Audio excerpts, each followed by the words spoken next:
Urdu lecture के हवाले से मैं मोहम्मद ज़ियाउर रसूल आप बच्चों से मुखातिब हूँ। बेटा मिर्ज़ा मोहम्मद सईद का सबक हमने मुकम्मल किया, आज उसके मुश्किल सवालात की तरफ देखते हैं।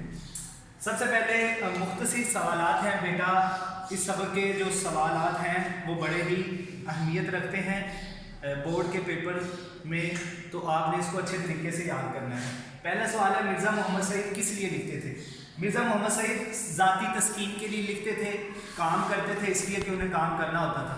या आप ऐसे भी लिख सकते हैं कि वो सताइश की तमन्ना और सिले की परवाह किए बगैर ना पैसे की लालच ना तारीफ़ के भूखे होते थे, बल्कि वो अपनी ज़ाती तस्कीन के लिए जब उनका दिल चाहता था उस वक्त वो लिखा करते थे। लाहौर के पब्लिशरों के साथ मिर्ज़ा का रवैया अच्छा नहीं था, उसकी वजह कि पब्लिशर जब आते तो वो आपसे जो है वो आपको पैसे देते, 1000 की लालच देते, 2000 की लालच देते कि आप हमें नावल लिख दें। तो आप कहते थे ये हो ही नहीं सकता कि जो मैं काम कर रहा हूँ उसको छोड़ के कोई और काम करूँ, आप मुझे 10,000 20,000 भी देंगे, जो काम कर रहा हूँ मैं उसको छोड़ के कोई और काम नहीं कर सकता। और वो पब्लिशरों को डांट भी देते थे, इस वजह से उनके साथ उनका जो रवैया था वो अच्छा नहीं था, उनको पसंद नहीं करते थे।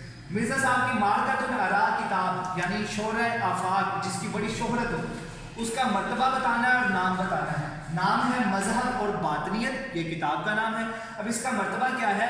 कहते हैं उर्दू की 100 उम्दा किताबों की छांटी की जाए, उर्दू की 100 उम्दा किताबों का इंतखाब किया जाए तो उनमें मजहब और बातनियत को भी शामिल किया जाएगा। मिर्ज़ा साहब की किन दो कौमी शख्सियात से अजीज़दारी थी, रिश्तेदारी थी? कौन अजीज़ थे? एक सर सैयद अहमद खां और दूसरा सबक के मुताबिक मुंशी ज़काउल। मिर्ज़ा साहब का पसंदीदा मशगला क्या था? मताला कुतुब। वो ज़्यादातर अपने पैसे होते थे वो किताबों को ख़रीदने पर, और उनका पसंदीदा मशगला क्या? किताबों को पढ़ना। वो कहते थे कि अगर मैं इतना मुताला नहीं करूँगा तो अंग्रेज़ी प्रोफेसरों के सामने कैसे ठहर सकूँगा। मुसन्निफ़ के प्रोग्राम दानिश कदा में शिरकत की दरखास्त पर मिर्ज़ा साहब ने क्या जवाब दिया?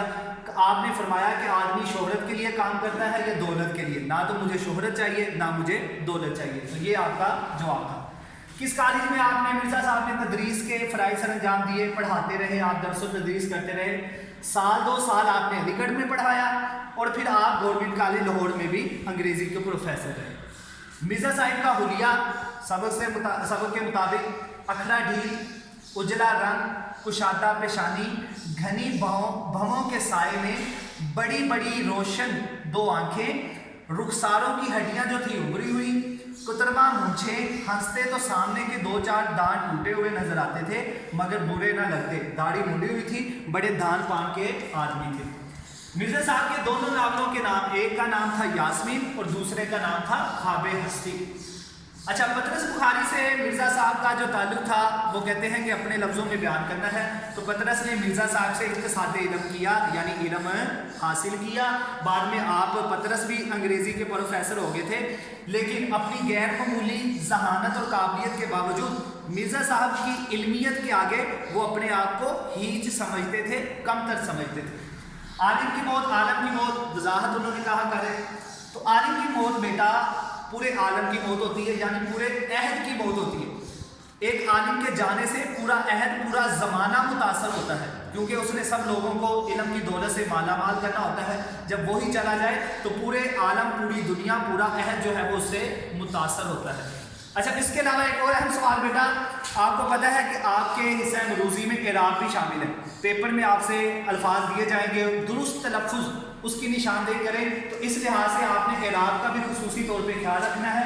बाकी जो मशक में चीज़ें हैं, कॉलम है या MCQs हैं, वो आपने खुद कर लेने हैं।